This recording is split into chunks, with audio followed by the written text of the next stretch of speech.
जम्मू कश्मीर में आज़मीन हज की तादाद आप देखें तो गुज़श्ता 2 बरसों के दौरान सरकारी आदादोशुमार के मुताबिक 70% तक कमी हुई है। बुनियादी वजह ये कि अखराजात में ज़बरदस्त इजाफा हुआ है और ये किसी एक रियासत या किसी एक जगह की बात नहीं है। ये सूरत हाल तकरीबन हर एक स्टेट के अंदर रही है और जो आदादोशुमार जिस चीज़ की तरफ रेफर कर रहे हैं उनमें जम्मू कश्मीर सबसे ज़्यादा मुतासरा रियासतों या यूटीज़ में एक है, जहाँ 2023 के मुकाबले 70% तक की कमी आज़मीन हज की तादाद में आ गई है। साल 2023 के बाद यानी 2024 और 25 का ये जो वक्त गुजरा है, पिछले साल 2024 में 7008 आज़मीन की जानिब से सफ़र महमूद पर जो लोग गए थे, हज की अदायगी जिनकी जानिब से यकीनी हुई।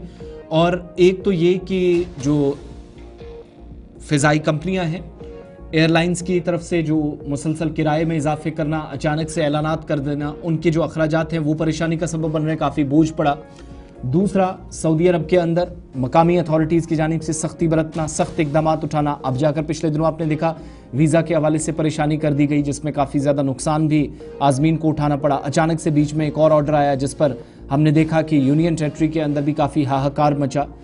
और जम्मू कश्मीर से 242 लोग लद्दाख से साल 2025 में हज के लिए जाएंगे, जो तैयारी कर चुके हैं, और 4 मई से 15 मई के दरमियान जाएंगे। लेकिन पिछले 2 बरसों में पता चलता है कि तकरीबन 65 से 70% लोग कम हज पर गए हैं। ज़बरदस्त इजाफा देखा गया। जो अखराजात हैं 2024 के आदादोशुमार से तकरीबन 8200 के आसपास जो लोग थे, उनमें से 8147 लोगों की दरख्वास्तें हैं वो मुतलका हुकाम को हासिल हुई। 7008 लोग बाद में जाकर सफ़र महमूद के लिए रवाना हुए। इसी तरीके से जो सरकार के मुताबिक इस बार जो इंतज़ामात किए गए हैं, पिछले कुछ सालों के आप देखेंगे तो 2015 के बाद सूरत हाल थोड़ी सी तब्दील हुई है। लोग तो उस वक्त काफ़ी ज़्यादा हज पर जाते हुए दिखाई दे रहे थे, लेकिन बीच में वो जो सब्सिडी वाला मसला था, फिर स्पेशल कोटा के तहत, फिर टूर ऑपरेटर्स की तरफ से बाकी तमाम लोग, यानी हर जगह से थोड़ा थोड़ा ताउन होता था, तो अखराजात के हवाले से कोई बोझ आज़मीन पर नहीं पड़ता था। लेकिन एक्सपेंसेस, एक तो एयरलाइंस के, दूसरे इस बार मुसलसल उसमें इजाफा होना, कवानीन का सख्त होना, हुकूमतों के दरमियान तालमेल पर भी सवाल उठाता। और दूसरी जानिब इसका बराह रास्त असर कैसे जम्मू कश्मीर पर पड़ा है, उस चीज़ को भी समझने की ज़रूरत है।